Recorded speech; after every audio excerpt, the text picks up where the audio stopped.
All right, lesson 5.12. We're going to talk about number lines. First off, how many 6 are in one whole? So how many 6 are in one whole? Well, if you answered 6, 6, you are correct. There are 6 6 in one whole, or 6 over 6. How many 6 are in a half? Well, if you say half of 6, then you would get 3. 3 6 equal a half of a whole. So now here's a question. Is 2 6 greater than or less than 3 6? So if I have 2 6, is it greater than or less than 3 6? Well, if you can visualize it in your head, you can see that 3 shaded in is definitely more than 2 shaded in. So 3 6 would be greater. So then here's a question. Is 2 6 greater than or less than 1/2?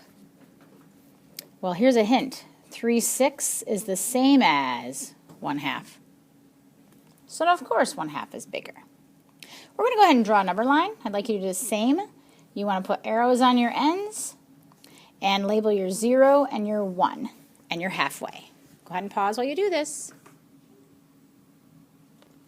Yours should look like this. And then what you're going to do is you're going to partition it so that we have 6ths. So between 0 and 1, you should have 6ths.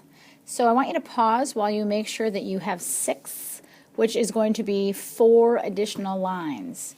2 on this side, 2 on this side. Pause while you do it. Here's how yours should look. You have 1 6, 2 6, 3 6, which we know is a half, 4 6, 5 6, 6 6, which we know is a whole. What we're going to do is we're going to figure out where 2 6 goes on this number line. Well, if you said right here, you are correct, because 2 6 is less than a half, and that's what we just figured out. This time I'd like you to write a new number line, and I would like you to represent 8ths on it. Pause while you do this.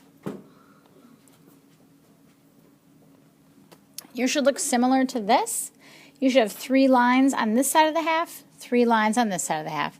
Try to make sure that they are relatively the same distance apart. Mine aren't perfect, and neither will yours be. So let's go ahead and think about this question. 3/8 compared to 1/2. Where would 3/8 fall? Some of you already know because you know how many 8ths it takes to make a half. But those of you who don't, go ahead and write it out. And you will soon see that 3/8 is less than 1/2. The next thing we're going to do is we're going to think about 2/3 compared to 1/2. Is 2/3 less or greater than 1/2?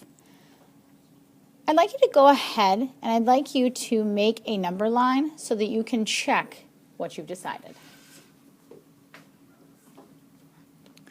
This is possibly your number line, and we know that 2/3 is never equivalent to a half or anything with a half. So we have to kind of envision where would 2/3 go. Well, here's how I like to do it. I like to draw another number line exactly the same, but this time actually form it into thirds. 0, 1 at the same spot as my previous one, and then I'm going to cut it into thirds. Well, this would be 1/3, this would be 2/3. So if we compare our two number lines, what can you tell? Well, you can tell that 2/3 is definitely larger than 1/2. All right, the last thing I want you guys to look at is 2/5 compared to 1/2. Again, I cannot take 2/5 and turn it into a half. There's no way to make 2/5 equivalent to a half. And it's 2.5 out of 5, and we don't have that. So you can either choose to make a number line, or you can just write it on your original one.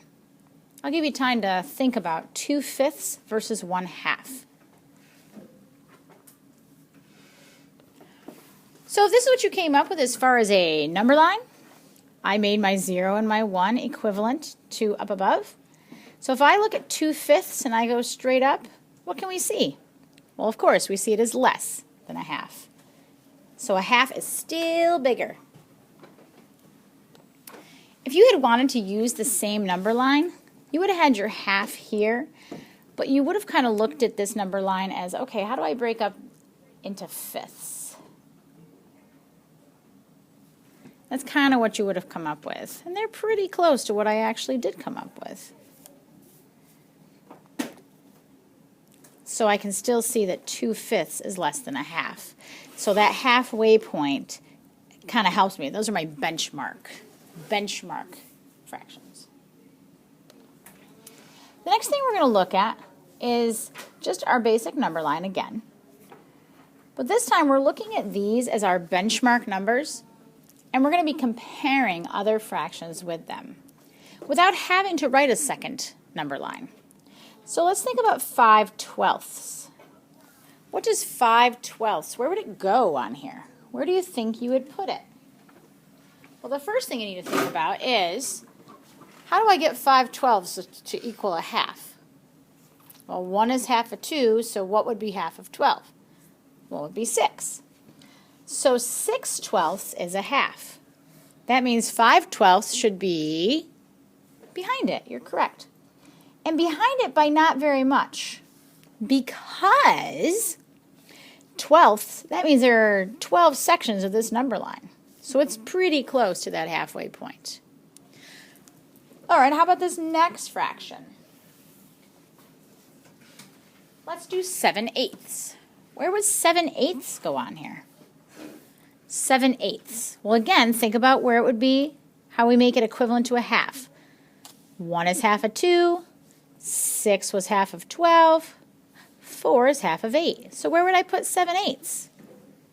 I hope you said past the halfway point, because 7/8 is way bigger than 4/8.